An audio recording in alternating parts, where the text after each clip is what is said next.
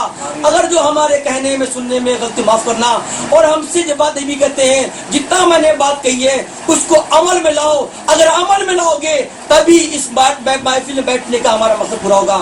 اللہم صلی علی سیدنا مولانا وعلی سیدنا مولانا محمد بارک وسلم۔ السلام علیکم بارک وسلم صلی اللہ تعالی علیہ وسلم۔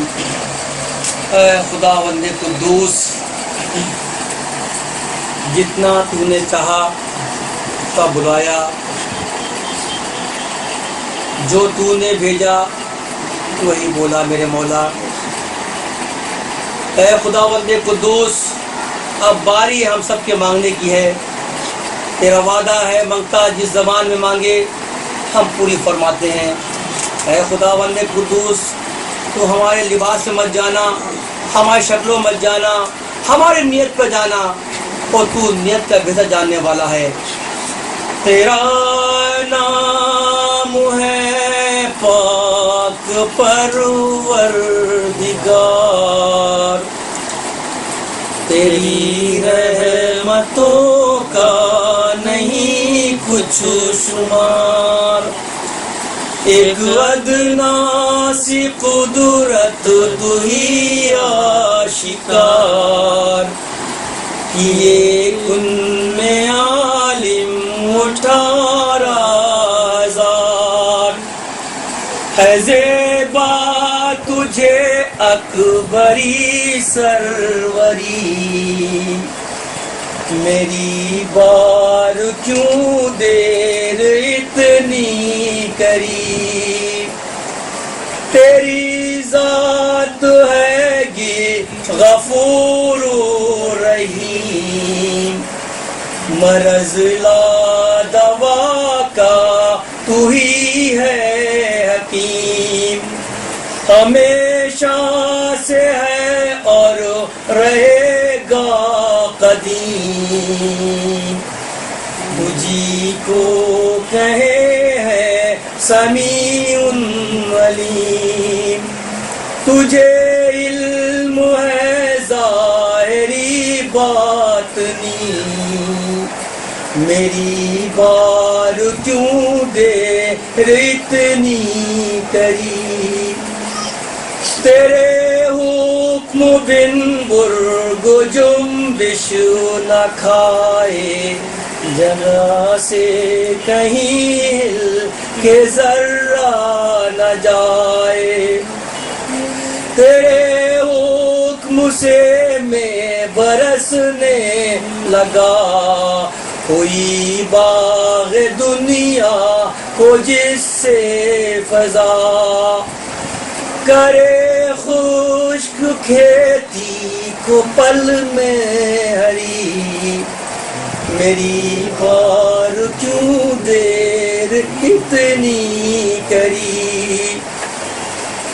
زمین کا کیا کیا اجر تو نے قبول، ہوئے اس پہ ظاہر محمد رسول، یہاں تک دیا ان کے رتبہ کو طول، کہ لولیک ہے جن کی شان و نزول، عطا ان کو مہر نبوت کری، میری بار کیوں دیر اتنی کری، کسی کو کتب اور کلندر کیا، کسی کو دیا رتبہ بدال کا،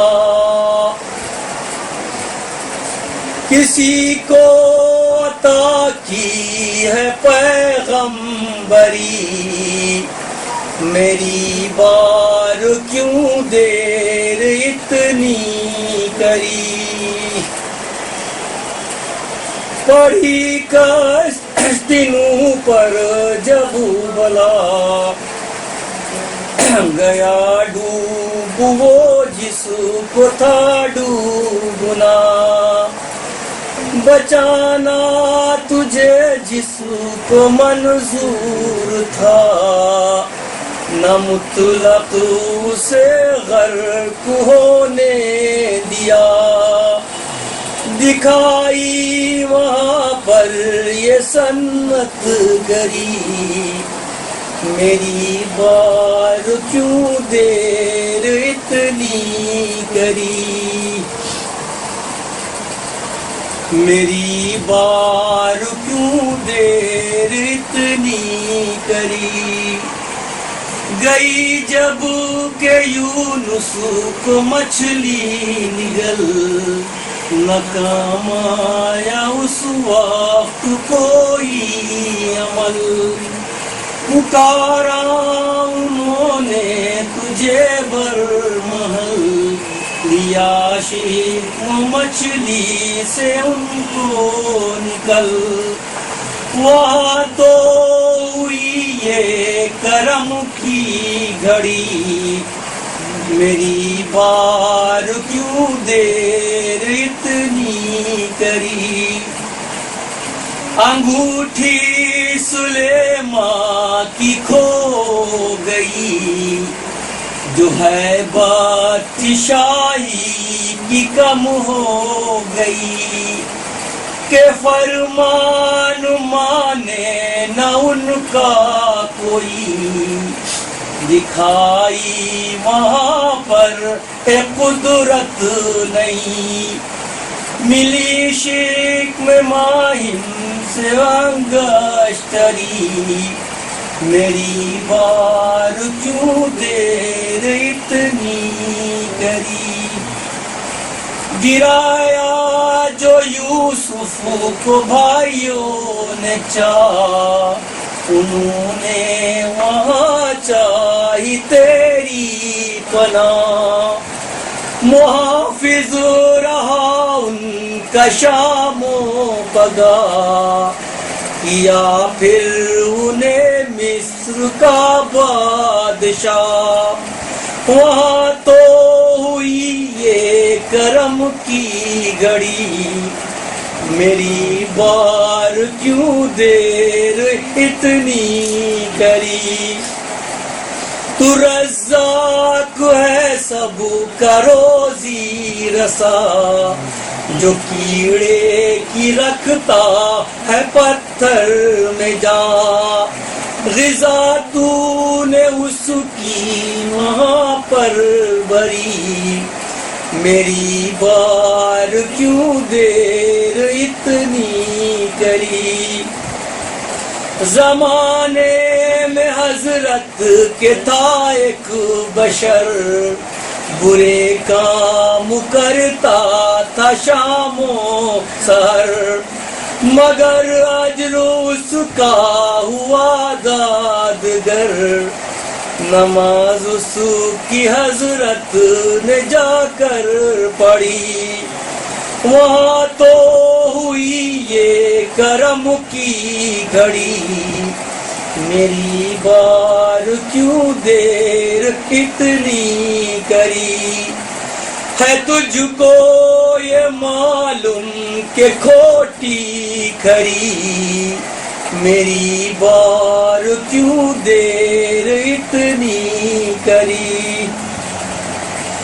تیرا نام ستار غفار ہے، یہ بندہ سرے پا گنہگار ہے، پڑی نام میری جو مجدار ہے، تو ہی پار اس کا کرنہار ہے، گناہوں سے بھاری ہے مجھ پر علم، تجھی کو ہے پیدا کیے کی شرم، کہ کر جلد اب دور دنیا کے غم، کہ کر جلد اب مجھ پہ اپنا کرم، نہ کری میری دنیا میں پردہ دری، میری بار کیوں دیر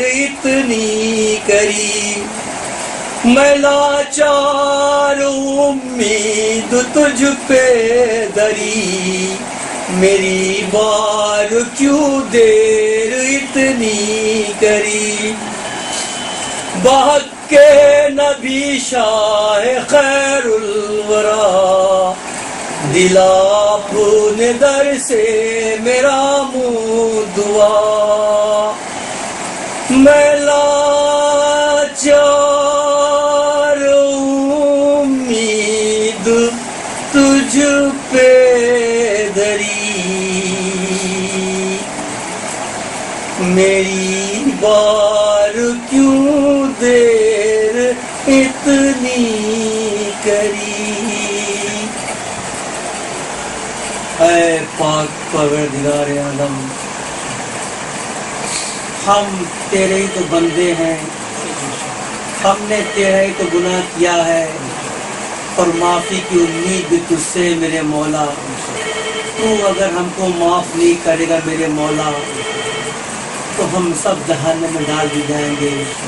اے خداوند قدوس، تو نے ہر موقع پر جس کو چاہا بچا لیا، جب وقت موسیٰ آیا تو تو نے عصا دے دیا اور سب کو بچا لیا، کشتی نوح دے دی، سب کو بچا لیا۔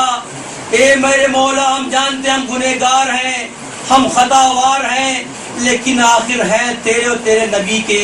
اے میرے مولا، تجھے واسطہ اہل بیت کا، تو ہم سب کی خطاؤں کو معاف فرما دے۔ اے میرے مولا، جو گناہ ہم نے رات کے اندھیرے میں کیے، جو گناہ ہم نے دن کے اجالے میں کیے، میرے مولا ہم سب کو معاف کر دے۔ اے میرے مولا، تو توبہ قبول کرنے والا ہے، اے میرے مولا تو ہی بخشنے والا ہے، تیرے علاوہ یہ کسی کے پاس نہیں ہے۔ اے میرے مولا، ہم نے یہ بھی دیکھا تم نے بڑے بڑے گناہگاروں کو معافی کر دیا، جن کے گناہ پہاڑ سے بڑے تھے میرے مولا، تو کیا ہم ان سے بڑے گناہگار ہیں؟ اے میرے مولا، تیرا ہی وعدہ ہے کہ اگر میرا بندہ ہم سے سچے دل سے توبہ کرے اور ہم سے مانگے ہم دیتے ہیں، چاہے اس کا گناہ زمین اور آسمان سے بڑا کیوں نہ ہو، سورج چاند سے بڑا کیوں نہ ہو۔ اے میرے مولا، تیرا ہی تو وعدہ ہے، ہم تیرے وعدے سے وعدہ لے رہے ہیں، تو ہم سب کو معاف فرما دے۔ اے خداوند قدوس، تمام اس مجمع میں لوگ ایسے پریشان حال ہیں جو تو بہتر جاننے والا ہے۔ تمام بچیاں کی شادیاں نہیں ہو رہی ہیں، تمام ایسی عورتیں ہیں جن کی شادیاں ہو گئی میرے مولا، ان کو اولادیں نہیں ہو رہی ہیں، تمام ایسے بچے ہیں، تمام ایسے عورتیں ہیں جن کے اولادیں نافرمان ہیں میرے مولا، تو ان سب کو فرما بردار بنا دے میرے مولا۔ اے خداوند قدوس، تمام اس مجمع وہ لوگ ہیں جو قرض دار ہیں، اے میرے مولا تو ان کے قرضے کا راستہ کھول دے۔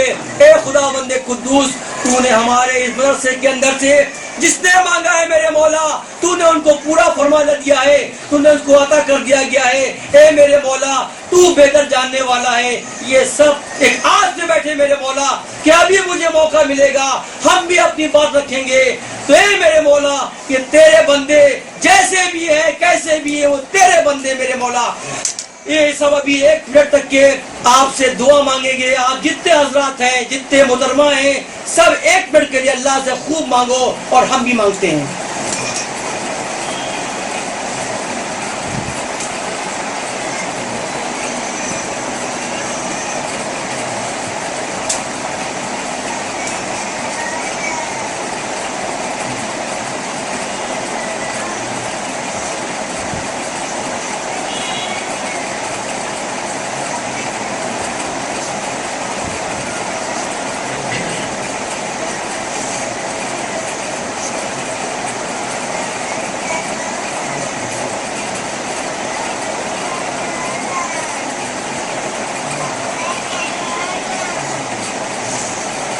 اللہم صلی اللہ وسلم۔ اے خداوند قدوس، تیرے اور تیرے بندوں کے بیچ میں کسی طاقت آنے کی نہیں ہے، تو سننے والا یہ مانگنے والے، اے میرے مولا جو بھی نہیں مانگا ہو سب پہ میری آمین ہے، اور یہ دعا کرتے ہیں میرے مولا کہ ان کو خوشخبریاں ان کے گھر پہنچنے پہلے مل جائیں۔ ربنا آتینا فی الدنیا حسنۃ وفی الآخرۃ حسنۃ وقنا عذاب النار وقنا عذاب القبر وقنا عذاب الحشر برحمتک یا ارحم الراحمین.